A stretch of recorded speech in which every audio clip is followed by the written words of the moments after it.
فأعوذ بالله من الشيطان الرجيم.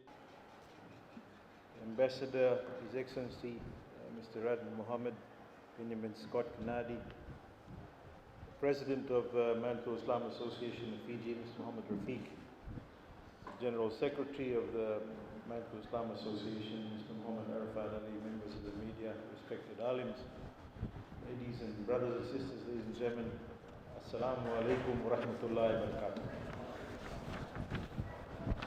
I just wanted to firstly just mention quickly to His Excellency to say thank you for being here today and actually being a part of celebrations of Prophet Muhammad's birthday, but also for being a part of this very humble, very small community that we have of Shafi Muslims. And I know you know that well because 90% of Indonesia is Shafi Muslim, and we wanted to say thank you for being a part of the celebration of this very humble and small community that has had, we've got 3 mosques, that's all we have, but this is built on very strong foundations, Excellency, and a lot of hard work. So thank you, sir, for being with us today. Ladies and gentlemen, I want to congratulate the Manto Islam Association Fiji for hosting this symbolic occasion, and an occasion for us to grant us the right to pray this one after many months that have lapsed due to the pandemic, in aspiration for giving rise to goodness and peace and blessings to us all. Today, ladies and gentlemen, we continue the celebration of the blessed birthday of our noble Prophet Muhammad, peace be upon him, who has established a foundation for humanity. And with his wisdom and his kind preachings, and as mentioned before by the earlier speakers and by His Excellency, his preachings cover literally every aspect of our living, breathing being. Every aspect of our life is actually covered. And it's very simple. It's not hard to understand, it's not hard to comprehend, but his teachings are very simple. And if you follow those, you'll instantly be a successful human being. Today is a momentous occasion because we are continuing this particular celebration of the birth of our Prophet, and today surely holds a special place within our hearts in order to further strengthen our Islamic faith within this congregation. We are truly blessed also, ladies and gentlemen, to gather at this special place and at a special time. We as Fijians are fortunate to have equal rights to practice any religion. And this actually shows you how united we are and how tolerant we are. And we are actually living in a place that's probably envious to a lot of places around the world. And we live happily. We are blessed with the freedom and the opportunities we enjoy. And that in itself is a blessing. And as mentioned earlier on by His Excellency, as you can see, in Fiji today you have a church right next door to a mosque, right next door to a mandir. The same thing happens in Indonesia. And there are not many places around the world where you will find them in such close proximity and living happily. We also today celebrate, it's a celebration giving rise to all the values of mercy in our religion, and reminds us about acceptance. It reminds us about unity, and most importantly, and I want to really say this very strongly, it reminds us about equality. And this is a very important thing that all of you should think about on a daily basis. And one of the most important things that I think we should all remember and all practice is the equality with respect to women.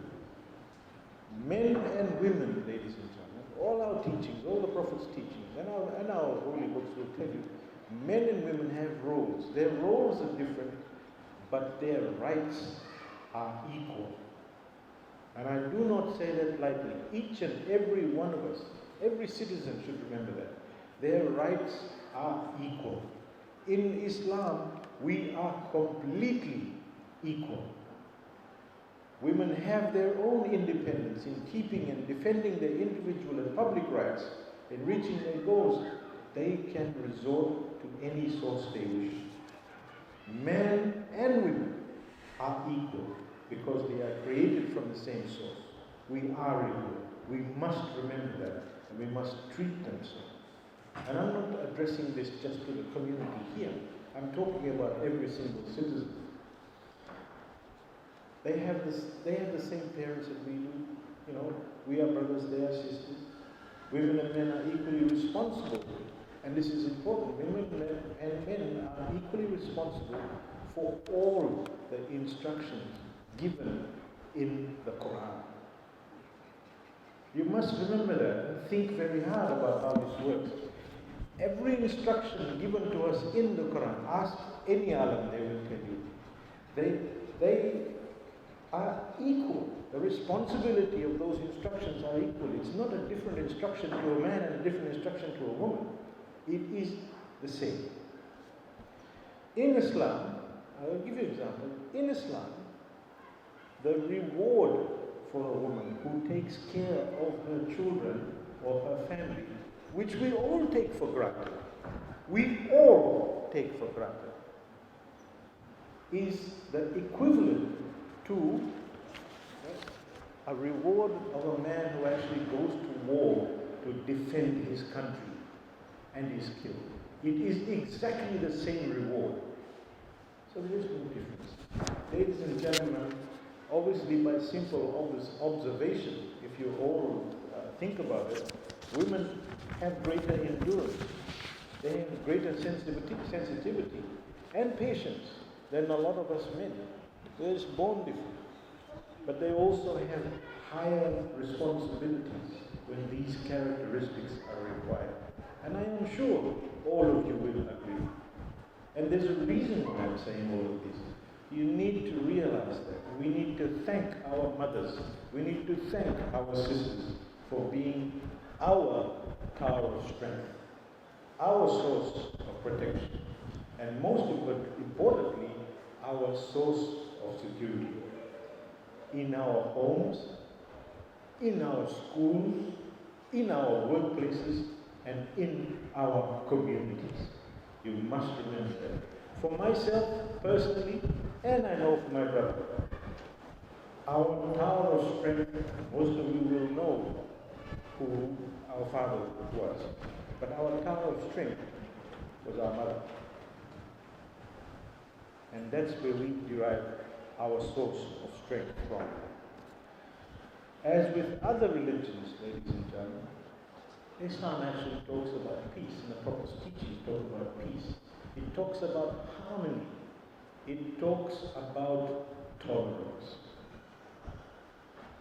It also talks about humility. It talks about patience. It talks about respect.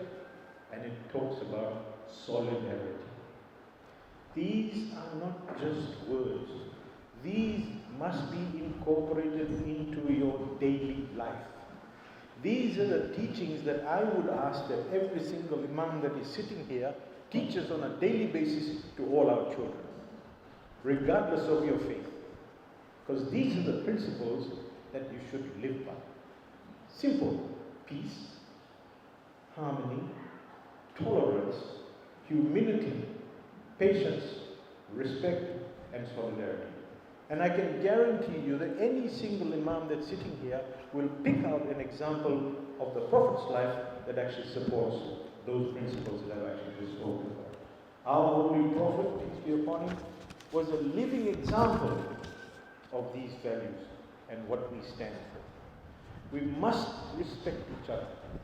We must not bear false witness against others. Be dutiful, and most importantly, be kind. Not just to yourself.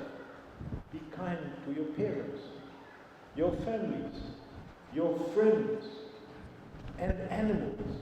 Just the last occasion where we all got together for Muhammad's birthday celebrations, one of our alims spoke about the prevention of cruelty to animals. These are the aspects of everybody's life that has been taught to us by our beloved Prophet Muhammad sallallahu alaihi wasallam.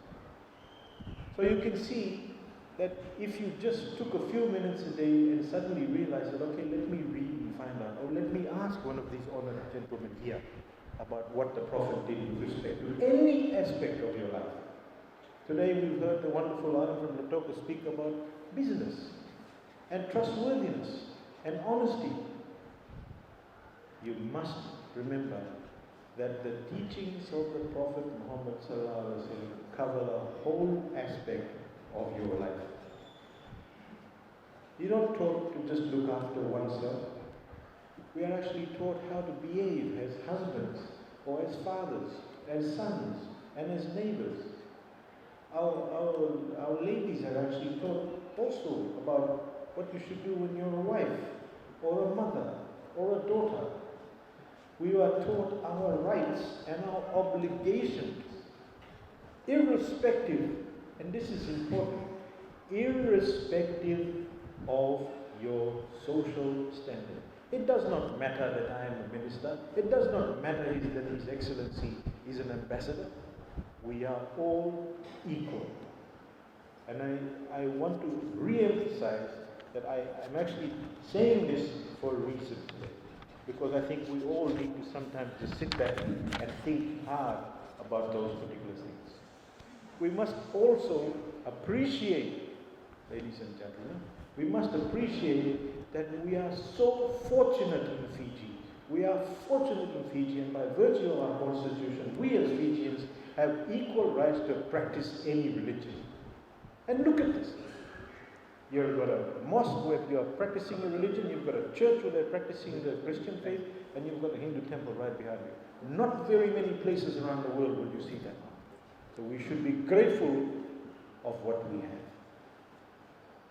This shows how united we are. And we should be proud of the fact that we are able to do that. It shows how united we are. And it shows how tolerant we are, and the fact that has been mentioned by His Excellency, how tolerant we are to coexist. We are a good example to the rest of the world, many places around the world. And this is actually consistent. And these same principles are consistent from the time of our Holy Prophet, who taught us how to live and coexist with each other, irrespective of race, irrespective of color, or irrespective of religion. Any man who does that needs to be spoken to or told that that's not how we are. We as Fijians do not live like that, and we do not want to live like that.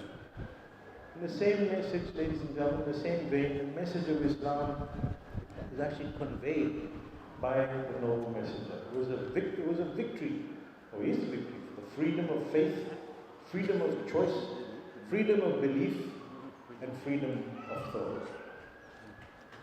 So I don't want to speak for too long, otherwise I'll end up standing up here all day. But once again, Excellency, I want to thank you for being with us today. I want to thank all the Alims also for their precious messages that they deliver with us. And I want to also take this opportunity to say, just on a personal basis, how proud I am of our very humble, very small Shafiq community in Fiji. We have done well, and I think we are fortunate that we had very strong foundations from our forefathers and founding members of the association. You know, we have 3 wonderful mosques around in the country, and hopefully, inshallah, we will be blessed so that we can have some more, and maybe build upon the strength of our community. In closing, let us make the celebration of the birth of Prophet Muhammad be an encouragement to us that brightens the way for how we live and realize the true concept of humanity and understanding and kindness to your children, and forgiveness to all those who may have wronged you, and let us be the exemplification of our faith for accepting and applying the true religion and achieving our purpose. And just lastly, ladies and gentlemen, it was so wonderful to sit here and realize that here we are celebrating the life of Prophet Muhammad and just next door, they're celebrating and speaking and praying and using the name of Isa alayhi salam. Remember, shukriya. Assalamu alaikum wa rahmatullahi wa barakatuh. To get back to Suva on time, so we've got 3 speakers, their vote of thanks and Durood salam.